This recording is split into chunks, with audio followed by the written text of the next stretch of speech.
Raymond Depardon, vous le connaissez forcément, ne serait-ce que pour sa photo tirée à 36 000 exemplaires et accrochée dans toutes les mairies de France, une photo en couleur justement, mais le photographe et cinéaste est surtout réputé pour sa maîtrise du noir et blanc. Il envahit depuis cette semaine le Grand Palais pour une exposition de 4 mois, mais ici c'est un Raymond Depardon en couleur que l'on découvre à travers 160 photographies prises depuis ses débuts vers la fin des années 50. Ce qu'on ne sait pas, c'est que la couleur, elle arrive en même temps que la photographie, dans l'œuvre de chez Raymond Depardon. Il photographie immédiatement en couleur. Il a 16 ans, il a 17 ans, il fait des photos en couleur. Il fait des autoportraits en couleur. Il photographie sa mère en couleur. Mais très vite, le jeune photographe devient reporter. Il photographie alors des célébrités comme Edith Piaf, dont il nous offre un portrait original.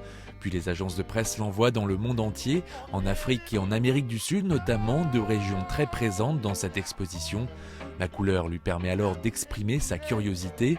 Pourtant, aujourd'hui, elle est presque devenue une évidence. J'ai l'impression que je suis plus moi-même, que je me dissimulais derrière la photo noir et blanc avant, pour être un héros, je sais pas, dans le mythe de la photographie, du grand reportage, comme si une grande photo se faisait en noir et blanc, qu'il fallait toujours qu'il y ait un ciel d'orage, quelque chose qui soit un moment un petit peu différent. Et c'est vrai que de faire des photos en couleur, c'est vrai qu'elles sont plus difficiles à faire parce qu'elles sont réalistes. Et du réalisme, ce n'est pas ce qu'il manque. Entre photos de reportage et photos prises spécialement pour l'exposition, Raymond Depardon affiche ici tout son talent, un talent qui réside dans la gestion de l'espace qu'il photographie. Je crois que la patte aussi, comme vous dites, de Depardon, c'est toujours cette question de la distance qu'il a, de sa présence là où il se trouve pour faire les photographies, et toujours du choix de la distance. La preuve en image, la voici. Quand on lui donne un appareil photo pour photographier son expo, le naturel revient au galop, il enchaîne les photos. C'est toujours pareil, il faut être un jeu de jambes. Pourquoi, pardon?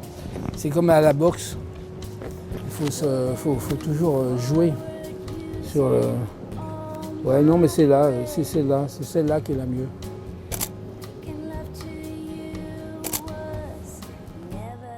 Voilà ma première photo numérique. C'est vrai? Ouais, j'en fais pas beaucoup. Et pour voir l'expo sous votre angle, rendez-vous au Grand Palais avant le 10 février. Aucune excuse pour aller voir Depardon. Never